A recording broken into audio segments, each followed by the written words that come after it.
बद्र बोला, नहीं मामा जी, आप मुझे बहला रहे हैं। अगर आपको वास्तव में मेरे प्राणों की चिंता होती तो ऐसी दशा में मुझे अकेला नहीं छोड़ते। अगर आपको वास्तव में मुझसे प्रेम है तो मुझे भी अपने साथ ले चले। सालेह ने कहा, भाई कैसी बातें करते हो? तुम्हें तुम्हारी मां की अनुमति के बगैर मैं किस तरह ले जा सकता हूं? बद्र ने कहा, फिर तो हो चुका। आप अच्छी तरह जानते हैं कि मेरी मां मुझे प्राणों से भी अधिक चाहती है। वे मुझे कभी आपके साथ जाने नहीं देंगी। सालेह अजीब चक्कर में पड़ा कि किस तरह वह इस स्थिति से निकले। उसने कुछ देर सोचकर कहा, मैं तुम्हें अपने साथ तो नहीं ले जा सकता, किंतु यह अंगूठी देता हूं जिस पर इसमें आजम चमत्कारी महामंत्र खुदा है। इससे पहनकर निःशंक पानी में घुस जाना, तुम्हें कुछ नहीं होगा। बद्र ने अंगूठी पहन ली। सालेह ने कहा, अब तुम्हारे हाथ में चमत्कारी अंगूठी है और जो कुछ मैं कर सकता हूं वह सब तुम कर सकते हो। तुम मेरे पीछे पीछे आओ। यह कहकर वह हवा में उड़ने लगा। बद्र भी उसके पीछे उड़ता हुआ समुद्र तट पर पहुंचा। फिर वह अपने मामा के पीछे समुद्र में गोता लगा गया और दोनों तेजी से चलते हुए सालेह के राज्य में पहुंच गए। बद्र को सालेह अपनी मां के पास ले गया।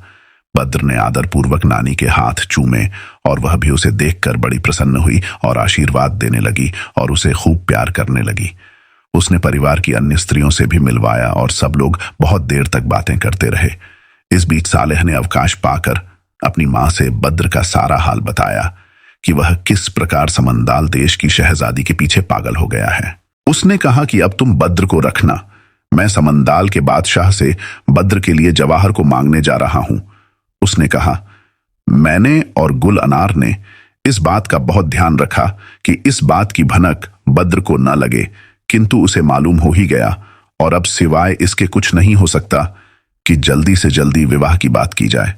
सालेह की मां बड़ी चिंतित हुई। उसने कहा, यह तुम क्या कर रहे हो? क्या तुम यह नहीं जानते कि समंदाल का बादशाह बहुत ही घमंडी है? तुमने उसकी बेटी की बात ही अपनी बहन से क्यों की? इसी से तो बद्र पर पागलपन चढ़ा है। सालेह ने कहा, आपकी बात ठीक है, मेरी भूल थी, किंतु अब और किया भी क्या जाए। अगर जवाहर न मिली तो बद्र निश्चय ही अपनी जान दे देगा। मैं इस सिलसिले में जो भी हो सकेगा करूंगा। मैं वहां जाकर विवाह की प्रार्थना करने के पहले बादशाह को बहुमूल्य रत्नों की भेंट दूंगा और फिर चतुरता से बात शुरू करूंगा। आशा है कि मैं अपने कार्य में सफलता प्राप्त करूंगा। उसकी मां बोली, बेटा यह सब ठीक है, फिर भी मुझे बड़ा डर लग रहा है। वह बादशाह बेहद घमंडी है और क्रोध में न जाने क्या करे। तुम मेरे सबसे कीमती जवाहरात ले जाओ और उसे भेंट दो, किंतु इस समय बद्र को अपने साथ न ले जाओ, उसे मेरे पास ही छोड़ जाओ।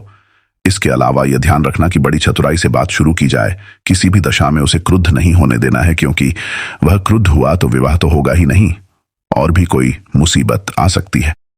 ये कहकर बुढ़िया ने अपना संदूकचा खोला और बहुमूल्य रत्न सालेह को दिए और ताकीद की कि कोई भी बात शुरू हो इससे पहले यह भेंट उसे देना, ताकि वह प्रसन्न रहे।